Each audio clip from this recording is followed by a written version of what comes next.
Hi guys, we're back at Smash Fishing. We got a force 5 coming up to a 7, and down the beach at night time we're going lobster foraging. So stay tuned, it's Smash Fishing. Woo! Lovely sized beadlet anemone there. And these feed on all the little shrimps and crustaceans. They got a relative, the strawberry anemone as well. There's a little baby snake lock there. At the moment, I'm just waiting for the tide to go down, so I'm just having a mooch around. I know I'm going to get the question. I do have safety precautions in tonight. Whenever I go lobster hunting at night, my friends know exactly where I am, and they phone me every hour just to make sure I'm okay. So, but this doesn't make it safe. I will stress that. This isn't safe to do, so I'm not going to promote people go out and do this. But if you do, go with someone, don't go alone. I've been doing this a long time and you can get seriously hurt coming out at night time, so just yeah, please use your common sense. This plant right here is called rainbow rack. It's the most colourful seaweed we get around here, that's for sure. And sometimes this can be even more blue than what you're seeing now. It can be a luminous blue. Awesome plant that. The colours always amaze us when we come out. What I'm doing is just wading my way just in the little rock pools for now as the tide goes down. And look, there's a little brown crab just there. It's amazing what you see.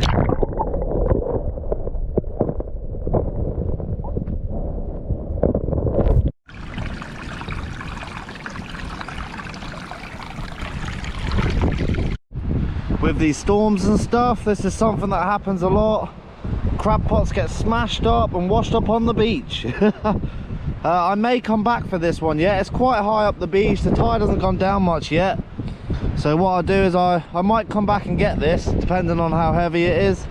See, it's all been completely crushed. And that's just the way it goes when you put crab pots out. So a few things I picked up from the windy part, guys. As always, there's rubbish on the beach. I found this up the higher part. But what we got here is a couple of cockles. It's a clam species, but we're not after them today. I just grabbed them to show you. And then we got whelk eggs. We get these a lot around the UK. All around the UK these get washed up. Couple of brown crabs there. Right in the hole they are. Couple of half decent ones. They're definitely not legal size. And that bottom one is probably a female and soft. The male is always on top. But in these sort of stormy conditions, that's where you're going to find the lobsters and brown crabs. They're all going to be tucked away right in the holes. So hopefully we can find a few more big ones. And this rock here, guys, see, we've got plenty of cushion stars. Dog whelks, lots of periwinkles. Look at that one moving. Broadclaw porcelain crabs. We got the thick top shells. Awesome creatures under these. That's the star Ascidian just there, that little sea mat. It's amazing what you can find on these. There's another form of sea squirt there. Oh, that there, where is he? Stuck to me. That there is called a sea spider, I think it is. They look just like a spider. I've never found one of these before, but I've only just recently read them. I got a sock in my hand. I've been keeping my camera covered with the sock. I've never found a sea spider before. That is an awesome little creature. This is a great example of the star Ascidian. You can see it's got lots of little stars inside and purple on the outside. And this is usually how you find them. You get the small blotches and then you get a big patch. And these are really colourful. Be great to see these under a UV light. I'm at the clam beds now, guys. I got a nice chunky monkey there. I'm going to be keeping that. And this is a small warty Venus clam. It's a perfect representation of one. It's got all of its colour. Really pretty shells. But that's not what we're after today. I may keep a few Venus clams if we can find some. The clam bed's getting nicely uncovered now. I try to keep my back to the wind the best I can. Old gaper shell there. and all I'm doing is just walking my way along all the gullies, because that's where the clams are going to fall into, and hopefully we can get enough for a cook-up. Big old clam right here. It's a big cockle, that absolute monster. I'm going to keep that one. I might do a little taste test with a few different clams once they're purged and see how we get on. Come on.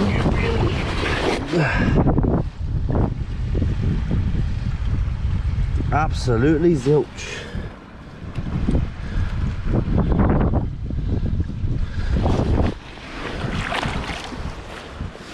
Got a nice sized Venus clam there. Nice pink one. And what I'm doing is just going to keep a few for now to see how many I can get. Another really fat cockle there. Absolute beast of a cockle. I'm only keeping the really big stuff today. And like I say, if I don't get enough, I will put it all back. We've got, the tide is absolutely running out now. So hopefully it starts uncovering a little bit more. Be nice to find a couple of scallops again. Check the size of that anchor out. That's a beast. Ooh, gotta be careful not to cut myself. There you go, guys. A big old anchor right there. Be a great ornament for a garden, that. Still got the eyelet on it. Nice. That tide's whipping out real quick now, so I'm trying to chase it down, see if I can find some scallops. Giving up on the scallops now, guys. I've been searching around for a while now. So what I'm going to do is run over to the lobster holes, see if we can get a lobster. And if not, I'm going to have a little mooch around for some abalone, because it's the abalone tides now. So I'm legally allowed to take them, so we can see what we can find. Hell yeah! Nothing in the first lobster hole.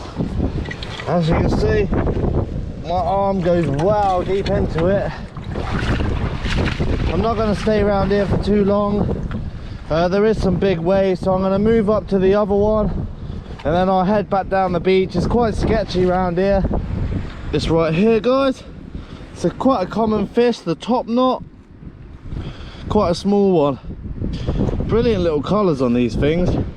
And they're always stuck to the bottom of the rocks, but right on the lower edge of the tide. That wind's kicking up a storm right now, so I'm not going to be here much longer. We're at the ormer bed now, guys. I'm just going to have a little look around. This place might have been hammered before, but I'm not too sure. I've got everything bagged up at the moment, so I'm absolutely soaked. Found a nice little corner where I've been sheltered. So I thought I'd redo all the batteries, and then we'll go on a little mission, see what we can find down here. We might find some cool little creatures yet. There you go, guys. That's a baby abalone just there. Lots of little broadclaw porcelain crabs. I'm breathing quite heavy. I'm hoping that they've missed a few rocks, because this tide's a lot lower than it's been lately, so maybe we might be able to find a keeper. There you go, guys. There's one keeper ormer. Yeah, easy keeper, that one. Booyah. Just double check just to be safe. Look at that, that's in about 10 mil. Perfect start. So the guys have obviously missed the rock. Another abalone here, guys. And she's in as well. What a beauty.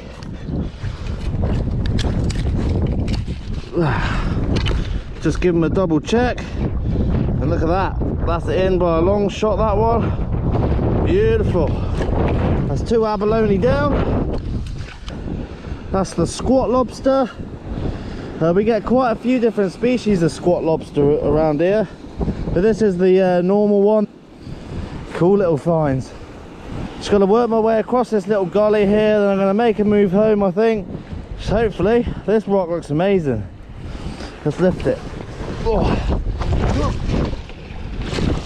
And there's absolutely nothing there.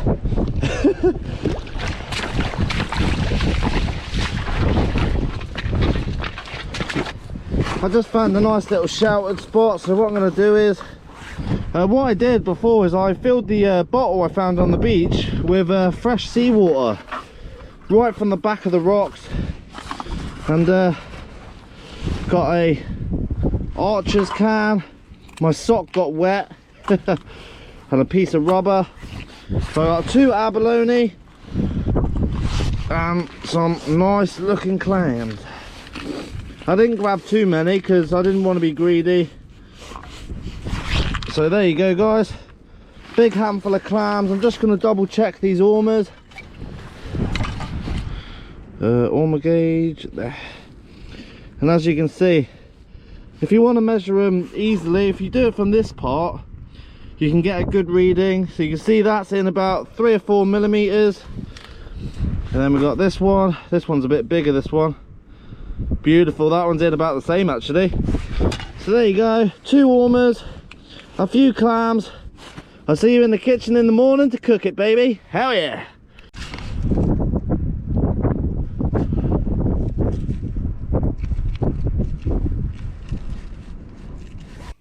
Back in the kitchen now, guys. I left the ormers in the tub with seaweed overnight just to keep them alive a little bit better. And how I like to clean them is get a spoon and you're running it down the back of the shell, just popping it out like so. We just need a knife to pull it all off in a sec. So what you're doing is just getting all the guts out. Look at the shell. Always amazes me the mother of pearl effect in these. Just going to get a knife. There we go. And what you're doing is there's a mouth on this end and you're making a V just down there like so. You don't want to be eating that and getting any sort of the frills or guts, any of the nasty stuff you don't want to eat. Just like that. And I'd say to keep this, because this is an ideal bait. There we go. That's the worst of that off. And all you're doing now is get the tap running. Let's get a scrubbing brush or anything really rough, just to take the algae off the side. I don't fuss too much with this because it doesn't bother me that much, as long as I get the majority off. And that's all it takes really. Just giving them a little scrub up. The foot is quite important to get the slime off.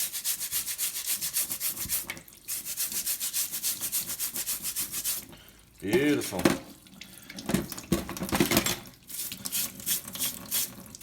Just like so. Any sort of yellow bit inside, just give that a good scrub, because that will just be the slime. And that's it. That's how I like to clean the ormers. So what I'll do is get the other one done now. I'll show you how I'm going to cook these bad boys. All I'm doing now is my Pop. Big thank you to Pop for giving me some fresh potatoes. He grows his own sort of veg and stuff. And I gave him a couple of ormers. You'll see in the next video after this one. And all I'm doing is just giving them a little clean up. And those go straight into the pot, ready to be cooked. That's all I'm doing now, guys. Got my potatoes in a bit of water. Get those on the heat. And I'm going to get a little bit of black pepper and sea salt. And I'm just going to let those boil and cook through nicely. Nice and simple. And move on to the abalone. Always a good way to do this is when you get your abalone is to tenderise them. And how we like to do that, a rolling pin or a steak hammer, anything like that. Just give them a good beating. And you're just softening the meat, especially around the edges. That's usually the toughest bit. And it goes lovely and crunchy.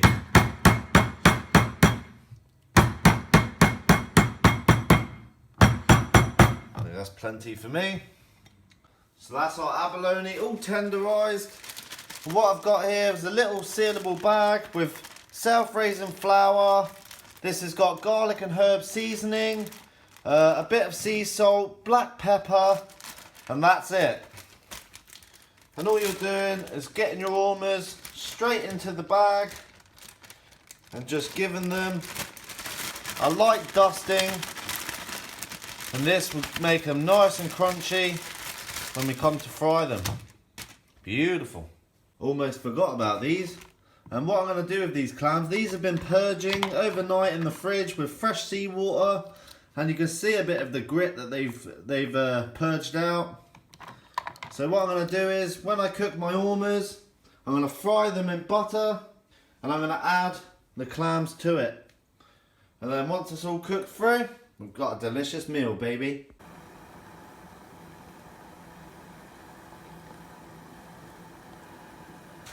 Got the abalone, all nicely floured, ready to be all nice and crisped up. And we get those straight in the pan. Beautiful. So wait for those to go nice and crispy. You don't want to overcook abalone because it will go tough. So get these on the go and I'll show you how I cook the clams. Any clams like this one, if it will zoom in, there we go. You see it's slightly open. That means it's dying. So this one will be thrown out. You want all of your clams to be solid shut, just like this, and then you know there's no hiccups there. So this one will get discarded or used as bait. I'll put it in the freezer, it'll get used at some point.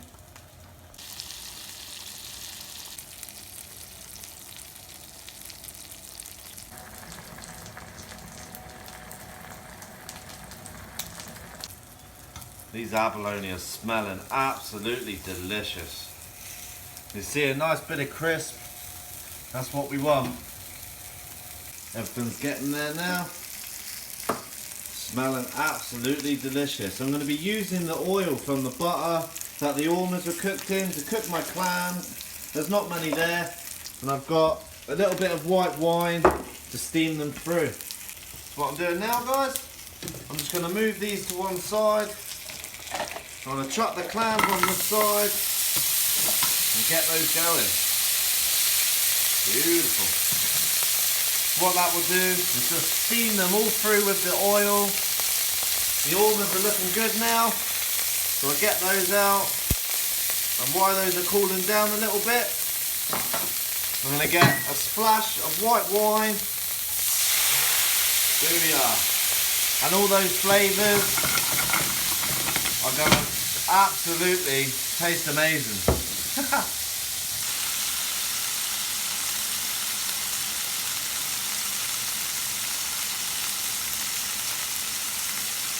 Just straining off my potatoes. Hard to do when you're holding the camera. And all I'm going to do is I've got a little bit of parsley leaf. And get that in there. Beautiful. Taking the clams off the heat now. Just going to give those a minute. What I've got is a nice bit of lemon. There you go. Yeah, straight down the middle. We go a little bit on the clams, just while they're cooking through a little bit more. A little bit on the potatoes. Beautiful. That's our potatoes done. And we've got our good old clams. Just going to get those in the juice a little bit. That juice is what's going to make this. So there we go. Beautiful. And that is one hell of a lunch break right there. Check that out. That's fresh cockle, Venus clam. I'm not really sure what these are. They're some sort of bivalve. And we've got fresh abalone with new potatoes, baby. Can't let this juice go to waste. Get that over the top. A little bit of lemon. Beautiful.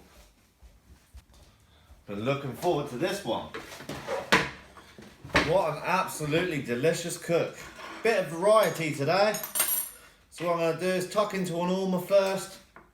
Ormers are by far one of my favourite things to eat off the beach. Same as these clams here. We call them the chunky monkeys because they really are good.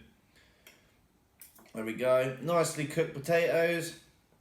That little bit of lemon always makes seafood taste better for some reason. Garlic, lemon and butter always goes well. So there you go, guys. That's the meat of the ormer. Nice and white, very soft.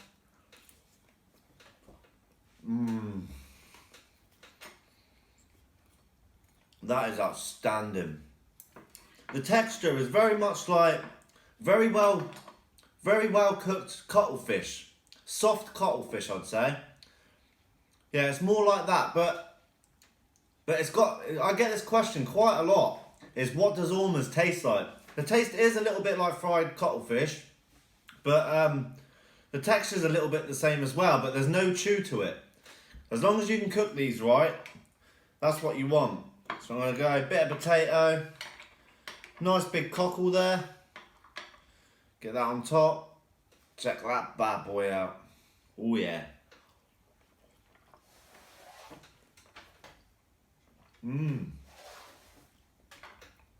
Not one bit of grit in that cockle. Those ormers are outstanding. That's why it's leaving me a bit speechless. Absolutely delicious.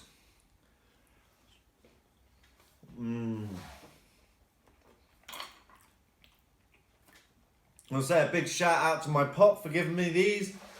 I went out today. This is the next day from the video you're seeing now. And I got a couple of ormers for him and he traded me some new potatoes for them. He grows them himself and they are absolutely delicious. Oh, I don't even know what to say right now.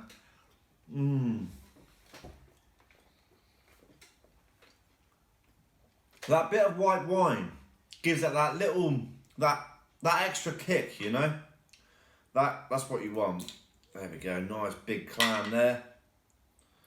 Yum. Get that on the side. Get a bit of Venus. The good old Venus clam. Bit of ormer.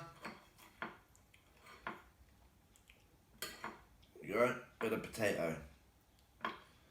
This meal is absolutely outstanding. That little bit of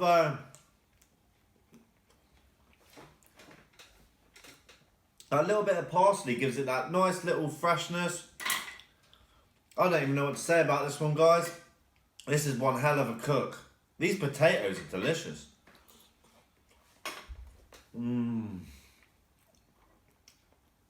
They're so creamy when they're cooked like that. When you just boil them. So I won't leave you any longer, guys. I'm going to absolutely devour this now. It was all fun going out, but like I say, I wouldn't promote going out by yourself. But if you do go out at night time, bring a friend or two friends, and it's a lot safer, you know. I always take a lot of safety precautions when I go out alone because it is very dangerous. You can slip and break your neck at any time. So please be a bit cautious and have your wits about you. If you like my channel, like and subscribe, guys. There's going to be plenty more to come. We're on a foraging mission at the moment. It's the Ormer and Tides. So stay tuned. It's smart fishing. Woo!